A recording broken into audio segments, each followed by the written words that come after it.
O Tô com o vinho... dente lilás já. Você quer água, bicho? Eu tenho um problema com a taça de vinho, porque eu não uso batom, mas eu tomo vinho e o meu copo ele fica todo babado nas bordas. Então, boa noite.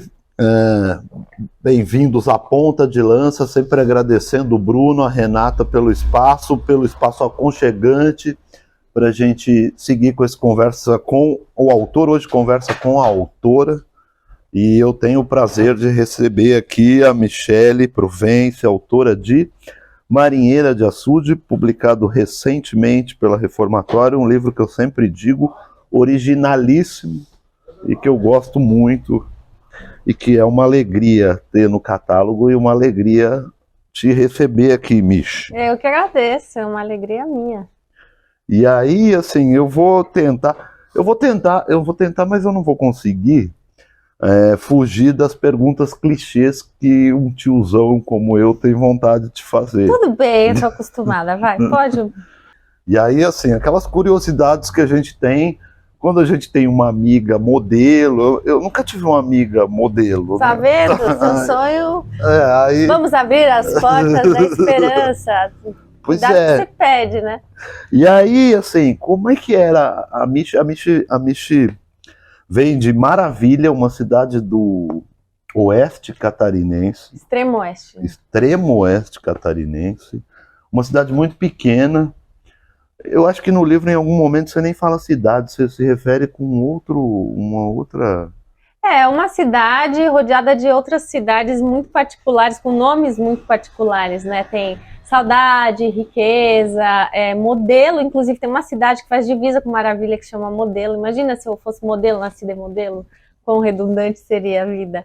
E tem Descanso, que eu descobri há pouco tempo que chama assim porque a coluna Prestes, quando passou pelo oeste de Santa Catarina, descansou naquela localidade, por isso que tem esse nome. Parece que o Ariano Suassuna passou por lá, né? Mas não. E Maravilha por quê? Você sabe? Maravilha! Fui a essa aula de história, né? Se algum professor lá de Maravilha tá vendo, vai saber que eu estudei. Ou a pergunta, eu vi recentemente, assisti pela internet concurso de Miss de Maravilha, que eu adoro.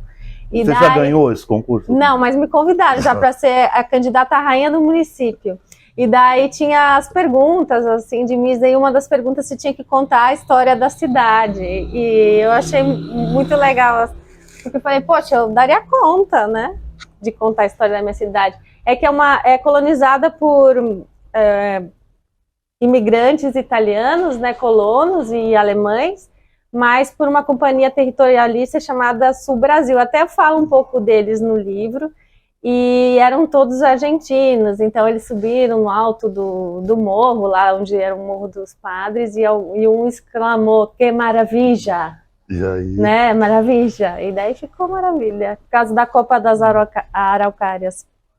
E como é que era a pequena Mich na cidade de Maravilha? Era, já começando com os clichês, aquela menina magrelinha que sofria bullying, assim, como é que era a pequena Mich em Maravilha? Era um herê complicado, assim, eu era muito querida, assim, na escola, pelos professores, mas aprontava muito e tinha todas essas alcunhas, né, que era, a Mich é nadadora, nada de peito, nada de bunda, ou, você tem que, vai ventar, coloca umas pedras no bolso. Os moleques na escola vinham assim, puxavam assim, quando você tinha uns 14 anos.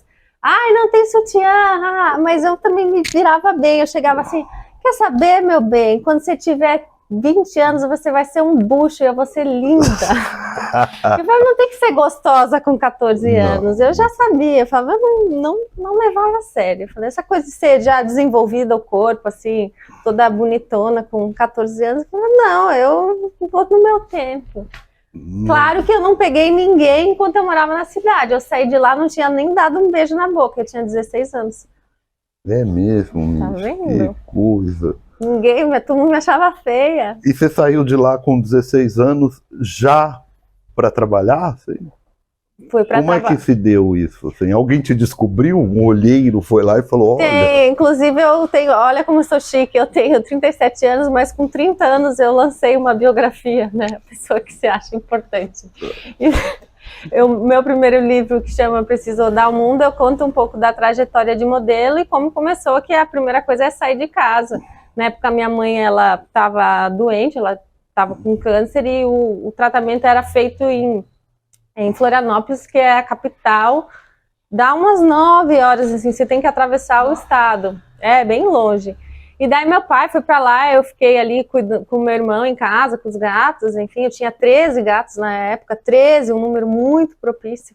Para esse momento. Para esse momento, para lembrar. 13 gatos. 13. E gato tem 7. E gato tem 7. E daí eu queria poder visitar a minha mãe, que estava lá. Meu pai falava, a gente não tem dinheiro, vocês... Eu falei, não, mas eu quero ver como é que a mãe tá, enfim. E daí eu vi que tinha um concurso no Diário Catarinense de modelos, que chamava Models College. E eles iam pagar, assim, se eles gostassem de você, eles iam pagar passagem para você ir para Florianópolis, onde a minha mãe estava internada, para participar do concurso. E daí eu peguei e mandei, eu fui no fotógrafo da cidade, fiz umas fotos afiadas, né, que nem eles falam, pendurei lá na conta, falei, meu pai paga não sei quanto. Então a gente tava Seu pai que já é aquele comerciante que você estava falando aqui, que vende os livros. Meu pai estava contando antes pro Marcelo que o meu pai, no primeiro livro, eu deixei uma caixa com ele e ele vendeu, às vezes ele vendia pelo dobro do valor que era, ele vendeu bem, eu falei, tem que chamar ele. E claro, né, tratamento de câncer é uma coisa muito cara, então assim, realmente ele não tinha dinheiro para levar a gente visitar minha mãe lá em Florianópolis. E daí eu me inscrevi no concurso, porque todo mundo falava, era uma época que a Gisele Bündchen estava assim muito ativa e bem famosa, e todo mundo começou a ver que as mulheres magras e altas do Sul têm esse potencial de modelo, né? E daí eu me inscrevi no concurso, me chamaram, eu fui para Florianópolis, eles pagaram, visitei minha mãe. Tudo pago, visitei minha mãe, né? Vi que a coisa estava bem feia, né? Meio que entendi também que tinha uma coisa de proteção do meu pai, assim, para não ver minha mãe num estado já assim, de despedida. E no concurso fiquei em segundo e ganhei um contrato com uma agência aqui de São Paulo. É mesmo? E daí a minha mãe faleceu, um dia depois peguei uma carona, falei, vou pra lá, vou ver o que dá, e assim foi. E deu certo, assim. E deu certo, tô aqui até hoje, né? Sim. E aí, quando você chegou em São Paulo, como é que foi, assim? Como é que foi, tipo, o primeiro trabalho? Assim? Não, chegar em São Paulo, falo assim, as pessoas falam, como é que é viajar o mundo sozinha? Mas, né, tem um livro de uma amiga, a Gaia Passarelli, que chama Mas Você Foi Sozinha? Que eu achei interessante, que é uma coisa que eu ouvia muito. Mas você foi sozinha para o Japão? Mas você foi sozinha para Londres? Você foi sozinha? E eu falo, mas você foi sozinha para São Paulo? Esse para mim era o mais você foi sozinha complicado. E não é que você chega lá do interior de Santa Catarina, sei lá, aqui na Zona Oeste, assim, do Pinheiros, num apartamento legal. Casa legal, com todas as mordomias. Na rodoviária do Tietê, 6 da manhã, naquela confusão, assim, e você vai parar num apartamento com mais 13 meninas. E a minha quantas? 13 meninas num apartamento. Cheguei, era uma época de fim de ano, né? Apartamento com 13 meninas, né? Todo mundo precisando ganhar dinheiro para ninguém queria voltar para casa. Tem essa coisa também, depois que você sai de casa, você quer dar certo, você não quer voltar para casa, você não quer pedir dinheiro pro seu pai. E no começo foi muito perrengue, eu passava embaixo da catraca do ônibus, tinha dias que eu só comia a provinha a nossa agência era do lado do Carrefour. E no Carrefour tinha aquele povo de patins, eu falava, várias vezes eu falava assim, mas moço, eu não posso trabalhar aqui, eu sei andar de patins. Que eu fazia patinação artística. E tinha a turma das provinhas, tinha muita coisa de stand de provinha, assim, no mercado. Sim. E eu e as meninas, a gente ficava indo de provinha em provinha, e tinha dias que a gente comia provinha do supermercado, era aquilo, já tinha que ficar magra mesmo. Então eu ia, tipo, passarinho comendo provinha, ou comprava um sanduíche do Carrefour que é cheio de maionese, que a gente achava que era light porque tinha 2 folhas de alface, assim, e era desse tamanho, a gente comprava. Tá, deu ruim no microfone? Não, pode falar. A gente comprava e dividia, tipo, não dividia em 13, tá, pessoal? A gente dividia em 4 o sanduíche, uma baguete desse tamanho, mas tudo vira história, né? Não me arrependo de nada. Então, mas eram vocês mesmos que cuidavam, que geriam essa casa. Era tudo com vocês, não tinha uma agência por trás. Não, claro, eu acho bem, até depois, quando a gente começou a entender a questão dos valores, mas pensa, você morava em 13 meninas no apartamento em Pinheiros, de 3 quartos, pagando cada uma na época, olha, 2001, R$800. Era muito dinheiro, os caras ganhavam em cima da gente. E quando a gente começou a entender o valor, eu falei, essa conta não fecha. Daí a gente já alugou um apartamento, as meninas mais próximas do sul, assim, eu e mais 4 meninas do Paraná, a gente foi morar num apartamento, posso falar o endereço porque eu não moro mais lá mesmo, ali na Deputado Lacerda, em frente quase à delegacia, de 1 quarto, em 5, não é 13, 5 num quarto, com 2 colchões, mas aí a gente pagava R$400 de aluguel. E não é uma questão também do trabalho de modelo só aqui no Brasil, isso acontece e se replica no mundo inteiro, assim. Em Nova York também, as meninas chegam, você vai morar na Park Avenue, num apartamento bem legal, tá? Pode ter a sua cama, seu colchão sozinho na beliche, mas no final das contas você tá ali, eles estão anotando, você tá gastando, sei lá, $1.500 por mês, você faz uns editoriais, umas revistas, o primeiro dinheiro que entra, quando tem menina, quando vê, tá devendo $200 mil pra agência. Não é fácil. E tem essa coisa desse sonho, né? Porque a gente vê até hoje, né? Meninas que têm esse sonho de se tornar modelo, é mais ou menos como jogar futebol. Né? A molecada tem esse sonho. Pô, Parece que você leu meu primeiro livro. Você não leu? O meu primeiro livro, faço essa comparação entre o jogador de futebol e a modelo, que até dá para ver que você é antigo como eu, porque não é mais um sonho dessa geração. Isso era muito quando eu comecei há 22 anos atrás. Sim, toda menina queria ser modelo e os caras queriam ser jogador de futebol. Agora, se você fizer essa pergunta para a galerinha que tá aí, vai querer ser influencer e gamer. Não, sim, mas quer recebidos e quer... Mas entendeu? assim, tem essa ideia, né, do modelo com jogador de futebol, e a gente sabe que uma grande maioria, uma minoria, que a gente pode dizer que, claro, ganha grana, fama e tal, mas uma maioria acaba desistindo no meio do caminho, tendo que fazer outra coisa e tal. E isso sempre aconteceu, assim. No seu caso, você particularmente, você hoje, quantos anos você está? Você falou? Você disse que não tem problema com isso, né? 37, 37. Você olhando para trás, você pode dizer que assim, o meu percurso, a minha carreira como modelo foi legal e deu certo, assim. Você acha isso? Claro, assim, eu consegui pagar os boletos até hoje, conheci um monte de lugar legal, um monte de gente massa. Eu acho que vai muito, para mim, é das conexões que eu fiz dentro desse mercado e também ouvidos abertos, né? Muita espreita, aprendendo muito sobre a arte que permeia todo esse universo, assim. Eu tive a oportunidade de trabalhar com profissionais muito legais, assim, perto, né? Passava o dia inteiro, eu fui modelo de prova do Yohji Yamamoto, passava o dia inteiro com ele, depois lá na Comme des Garçons com a Rikawa Kubo, na época que ainda o Saint Laurent estava vivo. Então, conheci muita gente legal, assim, da moda e tive oportunidade de ver como é que é o dia a dia, assim. Acho que a melhor coisa são as experiências e as histórias, né? Sim, imagino. E você fez todos esses trampos, assim, desde fotografia, passarela, essas coisas todas. Sim. Aqueles desfiles.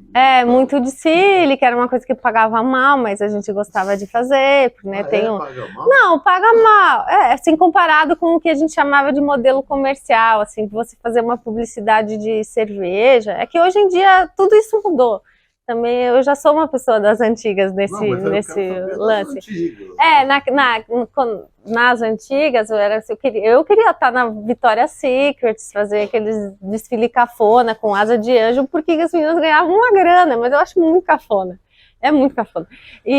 Ou um comercial de cerveja, entendeu? Que eu não tenho nada do perfil, imagina, a loira da Brahma, não tem nada do perfil, mas era o quê? Itaipava. Da Itaipava. É que bom que hoje em dia nem perpetua esse sonho, porque a publicidade não pode mais objetificar as mulheres Claro, na isso publicidade. Mas na época que Mas eu naquela comecei, época era as mulheres eram bem objetificadas e assim, quando a gente ouvia os valores, a gente até topava ser objetificada pelo valor. Falar, eu quero fazer um comercial de cerveja, mas não tinha... Claro, era uma menina, E né? me diz uma Eu coisa, falava, vou na fazer um desfile, eu vou passarela- ganhar 2% do que a menina comercial tá ganhando. Entendi. Mas na passarela você não acha que também tem uma objetificação, assim? Você está ali exposta. Como é que funciona isso? Eu acho que não, eu acho que é mais um... Se é um... A palavra modelo, né, Boneco, assim, né? ela vem do molde, né? Você tá dando uma forma para aquela roupa, para o pensamento que o estilista criou, né? Então eu vejo que você tá ali... eu não gosto quando as pessoas falam, você é um cabide, né? Porque o cabide...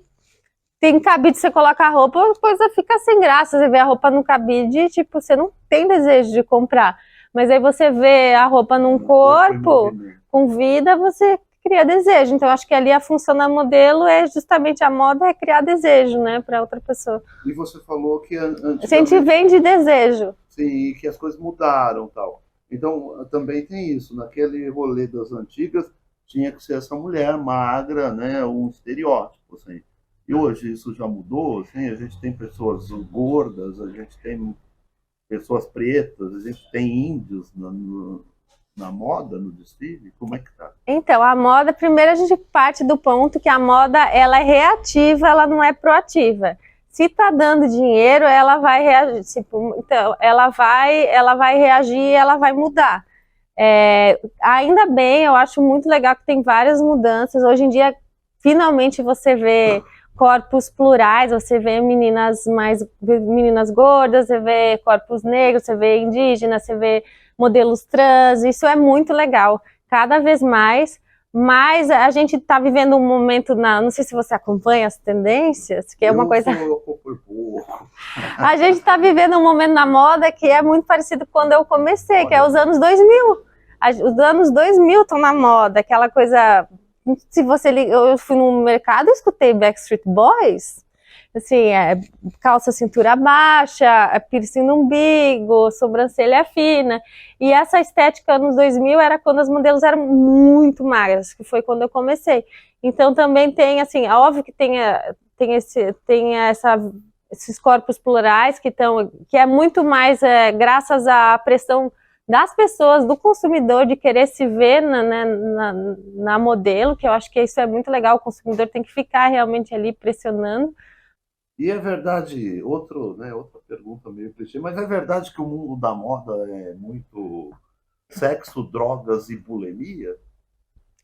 Olha, eu tô meio por fora agora, né, porque eu já sou quase aposentada, né. Falar da sua época. Não, assim, drogas tem muito, né? Tipo, se você tá nas grandes capitais, assim, você tem acesso, você vai, mas até hoje, você vai numa festa, se você quiser, Claro. você sabe quem é o dealer, né?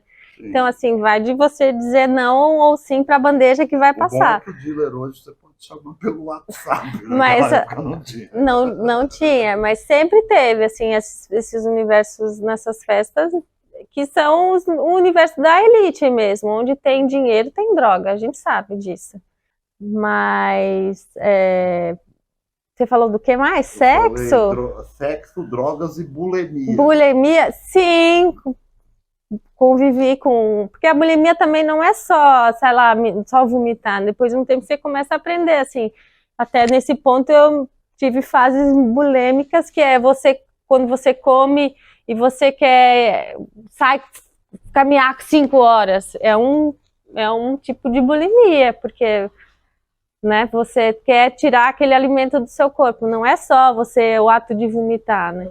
Então tem muito disso também. Não é só por uma questão estética, física do corpo.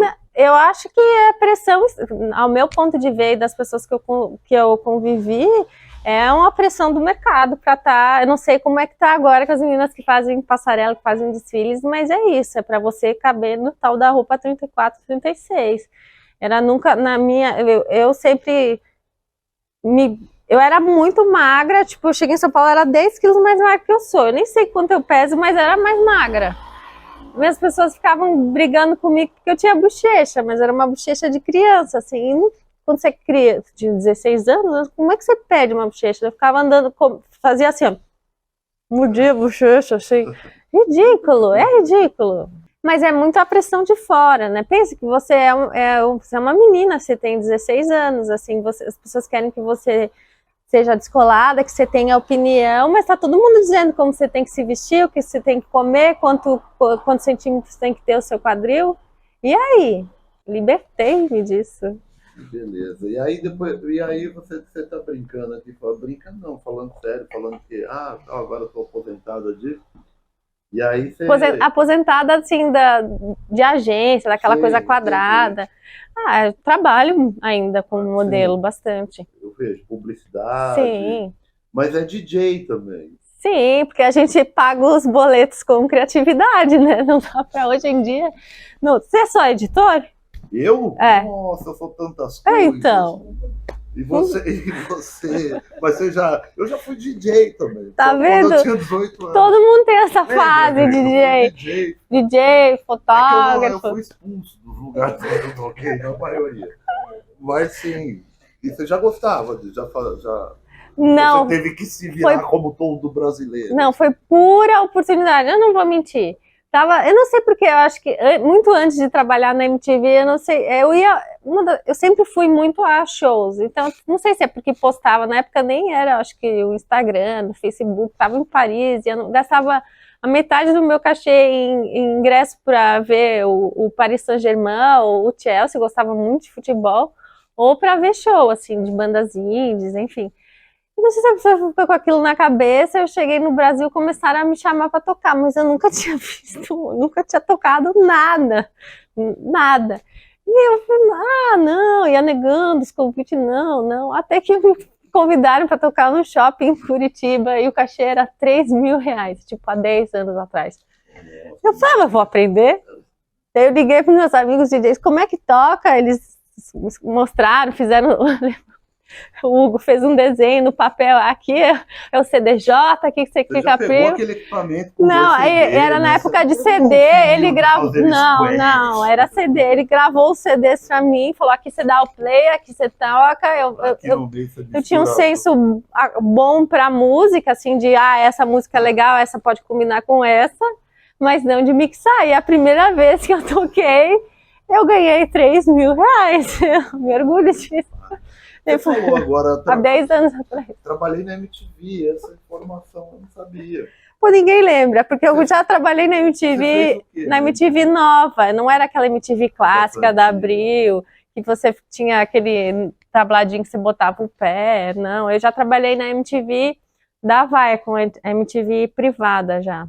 Tá. Mas foi uma experiência muito legal. O que você fazia? Apresentadora. Você foi VJ? Fui VJ, olha. VJ. Mas era de uma... Na época que ninguém assistia MTV. Na época que ninguém assistia. Brincadeira, gente. Tinha gente que via. Tinha.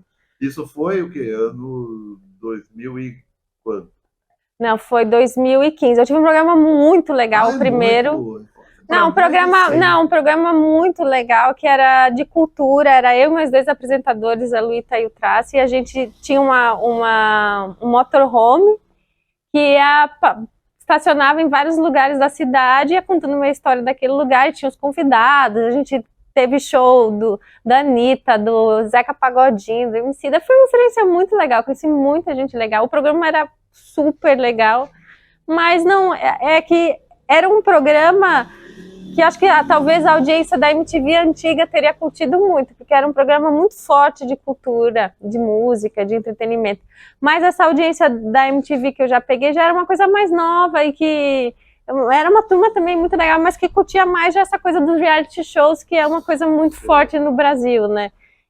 E daí depois eu apresentei o noticiário, que era o MTV News, que também foi uma experiência muito legal.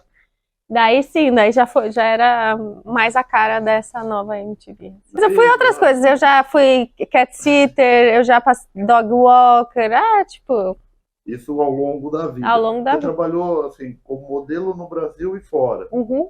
E aí, de vez em quando, você tinha que fazer esses bicos, é mais ou menos assim. Não, esses bicos no Brasil. Quando eu saí da MTV, eu não tinha emprego, eu fui passear cachorro. Eu passei os cachorros lá do bairro do Sumaré, às vezes passeava 10 uma vez. Mas E eu morava numa casa grande, fazia hotel. hotelzinho, foi da hora, né? É, Não, dá pra tirar uma grana.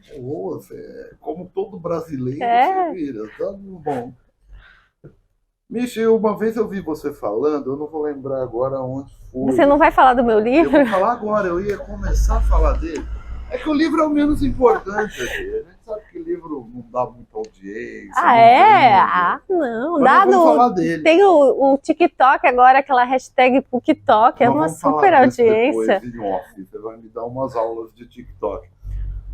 Inclusive, você podia fazer uns TikTok para reformatório, né? Como trampo. Posso trocar por livros do catálogo. Depois a gente acerta o negócio. Mas assim, eu vi um negócio que me chamou muita atenção. Foi uma live, né, que eu assisti sua, antes da gente lançar o livro, mas você já estava falando do livro, já estava tudo certo. Mas eu me lembro que você falou um negócio que me chamou muita atenção. Assim, você falou assim: eu saí muito nova da minha cidade, fui trabalhar e eu tive que parar. Eu parei de estudar, eu larguei os estudos, então eu fui aprender a escrever nas oficinas que eu fiz. E eu nem. Você não estava falando exatamente de literatura, de criar um texto literário, mas você falou de escrever mesmo. Eu fui aprender a escrever nas oficinas que eu fiz e tal. E, e assim, esse livro eu sempre digo, sempre repito isso, ele é muito autoral, ele é muito original, que foi o que me chamou a atenção quando li, assim, quando o Bressani mandou o livro, nos colocou em contato, me chamou a atenção a originalidade diferente de algo que está sendo, assim, às vezes você pega livros, vocês sabem disso, você pega uns livros e as pessoas estão escrevendo as mesmas coisas e do mesmo jeito, né? E esse livro ele é bastante original, bastante criativo, autoral. Isso foi o que me chamou mais atenção. Tem uma linguagem muito própria sua, que arrisco dizer, talvez essa coisa de não se enturmar, ou não ter tido a mesma experiência com a escrita da maioria dos escritores, é que deu essa originalidade. E é isso mesmo, você disse assim, eu não sabia escrever. Eu vi você falando. Eu sempre tive vontade de contar histórias, que é muito diferente de escrever. Contava histórias na minha cabeça, não é que era uma pessoa, tipo, da fala, vou contar história para alguém dormir, não, às vezes eu fico gaga. Hoje, não sei se foi o vinho, tô falando até bem, mas tem dias que eu não consigo falar nada. Então, assim, não é que vontade de contar histórias de maneiras diferentes de imaginar o mundo, assim. Eu sempre fui voltando lá para Coisa de Maravilha, uma criança que escutava as coisas e transformava na minha cabeça do meu jeito. E eu fazia isso também com o pouco de literatura que eu tive acesso. Eu acho que até falei nessa live que durante um período eu pegava livros emprestados na biblioteca municipal lá de Maravilha, mas a partir de um certo ponto eles me proibiram, porque eu era criança e eu recortava, tinha um livro, era As Quatro Estações, que eu gostava, que era uma história por dia. E daí tinha umas figuras, e eu recortava as figuras e ficava atrás do sofá, tinha cortina, minha mãe tinha uma cortina rosa, assim, e daí eu ficava atrás da cortina, assim, batia uma luz e ficava ali, como se o pé da cortina fosse uma cortina de teatro, né? Então eu botava as figuras atrás, que eu recortava de várias histórias, eu abria aquela cortina e contava, misturava o Gato de Botas com o Salgueiro, com a Bela Adormecida, e ficava criando minhas próprias histórias. E depois eu, humildemente, colava com fita durex os personagens de novo no livro e devolvia numa boa, achando que assim, né, pô, eu li, o que um livro quer ser lido. E por muito tempo, acho que eles nem abriam os livros para conferir. E daí, acho que depois eles começaram a se tocar que os livros que eles emprestavam para mim estavam todos cagados de durex. Daí me proibiram de pegar livros na escola. E na minha cidade não tinha nenhuma livraria, né? E não é que eu tive muito acesso a livros enquanto eu morava lá. Daí depois, quando eu saí de Maravilha, eu já fui um período muito curto em São Paulo, que não li nada, daí fui pro Japão. Quando cheguei no Japão, tinha todos os livros da Zívia Gasparetto. Então eu li, meu primeiro contato assim, com a literatura mesmo foi a literatura espírita. E eu em li, português você achava fácil. eu li tudo, porque era alguma modelo que foi antes e deixou, então eu li todos os livros psicografados pelo Espírito Lúcio. Eu acho que até por isso tem um pouco de referência espírita nesse livro, porque em algum lugar na minha cabeça tem essa coisa espírita. Porque imagina você ler todos os livros da Zívia Gasparetto. E daí morava com muita russa e ficava perguntando o que elas estavam lendo. Daí comecei a ter umas coisas mais legais. Você estava lendo Zívia Gasparetto, elas estavam lendo Dostoiévski. Dostoiévski, o Mikhail Bulgakov, que elas adoravam, que foi aí que eu conheci um dos meus livros favoritos, que é O Mestre e a Margarida, porque todas as russas, elas adoravam ler Paulo Coelho, elas amavam Paulo Coelho e o Mikhail Bulgakov. Daí, um dos primeiros livros que eu li em inglês foi esse. Daí, depois, quando eu comecei a ler outras coisas, assim. Paulo Coelho, você leu? Li o Alquimista. Só? Acho que... Gostou? O Alquimista, na época, eu gostei. Era bem jovenzinha, eu gostei. Tá, mas e aí, até aí, como é que foi pra falar, agora eu vou escrever o meu livro e... Daí, queria escrevia, tipo, diário, assim, mas não tinha essa pretensão, assim, de escrever um livro. Tinha uma coisa de querer escrever um livro meio fantástico e tal, que até esse livro eu já estou escrevendo há 18 anos. Até porque, assim, você escreveu um livro sobre sua vida lá, como Não, modelo, mas assim, depois para ficção é outra coisa, né? Então, esse primeiro livro foi sobre vida de modelo, foi também uma coisa tipo, a melhor maneira de aprender a escrever vai ser contando a minha história, porque eu queria escrever outra coisa, mas eu falei assim, é melhor eu começar pela minha história, e até porque eu pensava não, eu sabia que as pessoas tinham uma ideia muito errada do que é a profissão de modelo. Então eu queria que as outras meninas não passassem por o que eu passei, assim, queria que elas pudessem ter algum lugar de referência. Eu gostaria muito de ter lido meu livro antes de começar. E essa é uma das respostas que eu levo muito das meninas que leram o primeiro livro. Todo dia alguém me escreve, todo dia não, tô mentindo. Toda semana, cada 15 dias. É que na época que eu lancei na época que eu lancei era todo dia, assim. Agora acho que cada 15 dias alguém manda assim, encontrei seu livro num apartamento de modelo, ou a minha prima me deu. E é legal, porque a gente passa por isso, aquilo. Sim. Mas daí depois que eu escrevi, eu gostei da coisa de escrever, e daí eu falei, não, achei isso legal. E daí eu pensei, escritora pode ter 90 anos, porque modelo, né, não... Apesar que agora eu tô vendo umas velhinhas na publicidade, assim, de 90 anos, mas não é a questão... É legal poder trabalhar com 90 anos como modelo, mas o problema é ter saco para aguentar, né, aquela coisa de ficar esperando o dia inteiro. Então, assim, eu queria achar também um outro tipo de profissão, começar a migrar. Eu falei, gostei de escrever, acho que mais gostei de ser lida. Tipo, pode ser vaidoso, mas eu gostei. Todo escritor deseja, eu achei bem legal ser lida. Eu acho que é melhor como profissão DJ ainda. Do que escritora.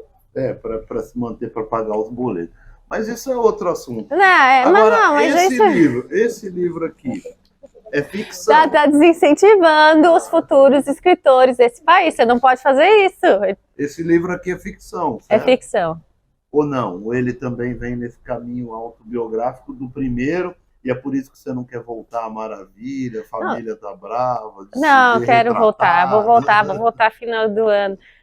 Mas aí teve a pandemia, eu estava lá no mato, no interior de Minas, e estava na oficina do Bressani, que eu sempre falo que é o melhor professor que tem.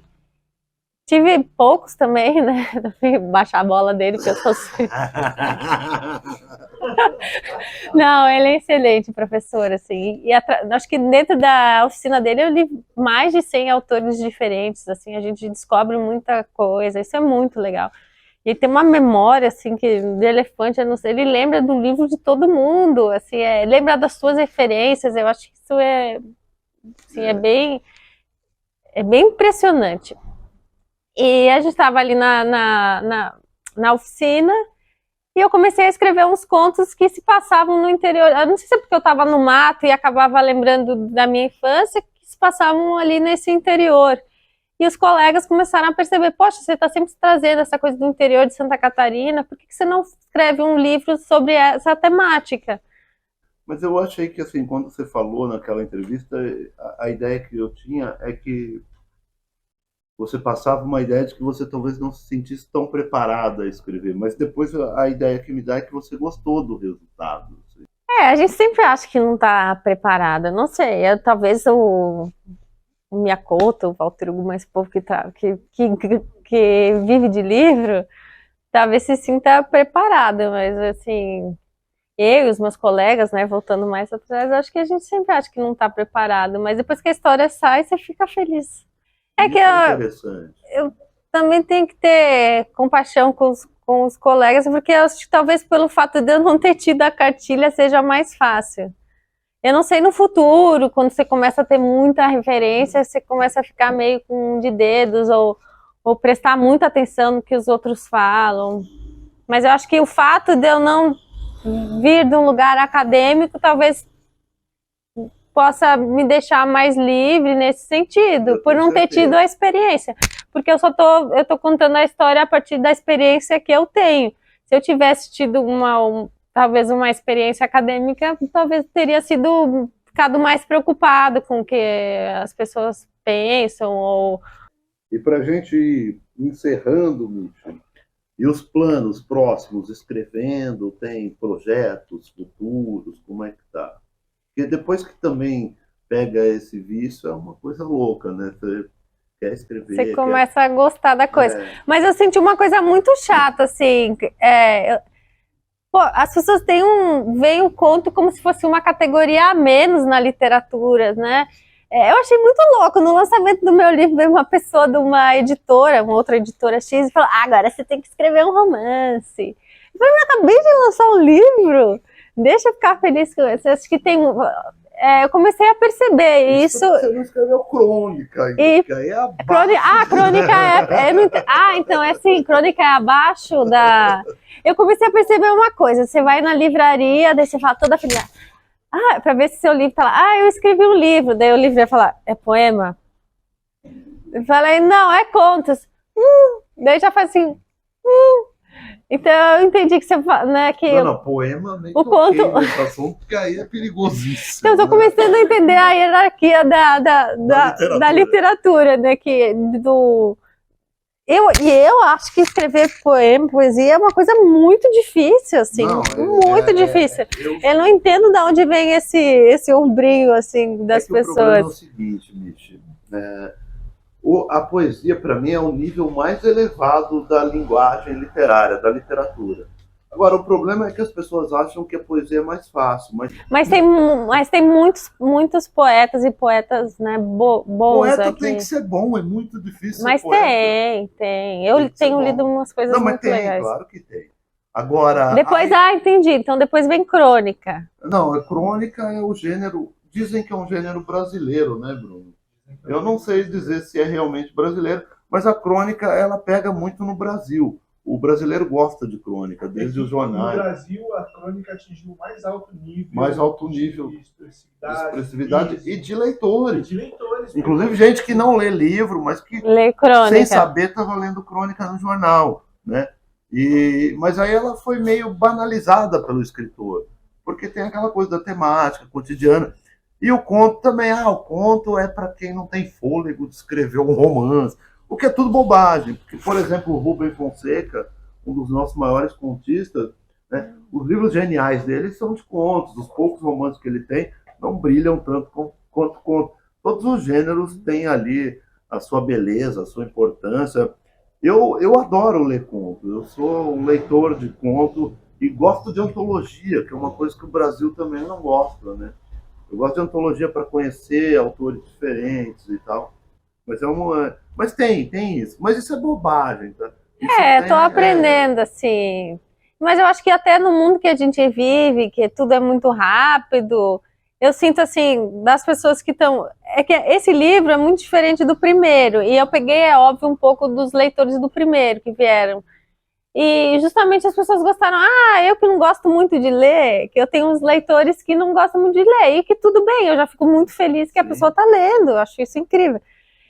Eu gostei porque é curto, então se eu tô ali, no meio do dia eu leio uma história, de volta tem outra, então também tem seu valor, né? E principalmente na época de hoje, o microconto, o mini conto, o conto em geral, ele e a própria crônica, eles são os melhores gêneros para a formação de leitores, sabe? A pessoa que tem preguiça de pegar um romance grossão, e aí ela lê um conto num dia, ela gosta, ela lê outro, ela vai buscar um outro autor, sabe? Uhum.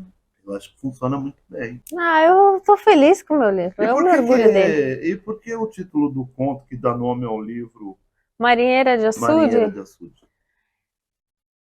Porque assim, a região que eu cresci não tem mar, né? O extremo oeste de Santa Catarina, então tem muito açude. Então a minha referência de água sempre foi o açude, né? E daí tinha as viagens ao litoral, né? Quando você ia uma vez por ano. E eu conto nesse conto. Boa, né? Dessa primeira ida à praia, ao litoral, e se deparar com um açudão. Então, na minha cabeça, né, esse é um conto que eu posso dizer que é mais biográfico, que é muito a minha criança, né? Esse é o que você considera mais biográfico. E aquele da piscina, não é? Eu não achei que aquele era. Pior que é. Quando eu li, eu falei, esse conto deve ser biográfico. Pior que é. Mas eu acho que eu gosto de trazer um pouco dessa coisa que a gente tem muito uma romantização do que é uma criança, né? Da criança doce. E a criança... Eu fui uma criança capeta, gente. Assim, eu às vezes penso em ter filho, eu falo, se eu tiver um filho, metade da capetice que eu fui, Nossa, meu marido tá aí, coitado. Eu fui uma criança capeta, então assim, a gente tem uma romantização da criança doce, querida, né? Não, mas é tranquilo, eu também fui uma criança capeta e minhas 3 filhas doces de pessoa. Então, esses pula uma geração, né? As pessoas hoje, as crianças de hoje estão muito melhores do que nós. Assim esperamos, né? Tenham mais consciência. Eu imagino que isso tá geral, assim, tudo, sabe? Eles são mais devagar também, né? São menos empolgados, mas aí com isso fazem menos merda. É uma boa. Vamos por esse ponto. Michi, obrigado por aceitar esse papo. Valeu. É um prazer estar aqui contigo. Eu sou seu fã já. Sou suspeito para falar, eu sei. É o editor, né? É um livro que, assim, merece ser lido. Uma das experiências muito legais que eu tive com esse livro, das pessoas que leram e que também são interioranas, seja lá do Nordeste, do Norte, do Centro-Oeste, é que o interior ele é muito similar, né? O interior ele se repete, assim, então é isso que eu achei. Ele é um livro regionalista, mas não é. Ele não é regionalista. Mas ele não é, assim. E ele traz essa visão bonita que é você de um lugar pequeno.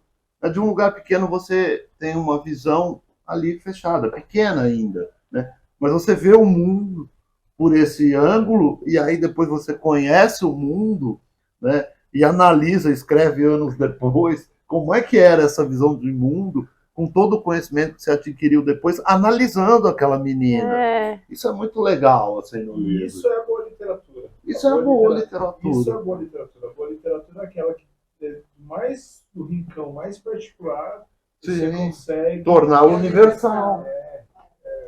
E isso tem no seu livro.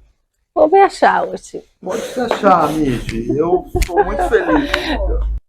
Não, e tem o fantástico, né? Traz a literatura fantástica, e aí talvez, assim, na cidade do interior, cara, o fantástico, ele é normal, ele faz parte da vida, né? Eu estava conversando com um amigo que é também do extremo oeste de Santa Catarina e que escreve literatura e agora mora no Rio de Janeiro, e ele falou assim, a gente tem que criar um termo novo depois do teu livro, que assim, porque a gente fala, não é realismo fantástico, é realismo fantástico maravilhoso. Porque ele vem de maravilha. É um novo termo. Eu vou encerrar aqui a gravação. Sim. Nossa, eu vou agradecer. Que maravilha! Que Inclusive, maravilha! o meu microfone parou de funcionar, mas o dela não. Isso é o mais importante. Obrigada, gente. Aê!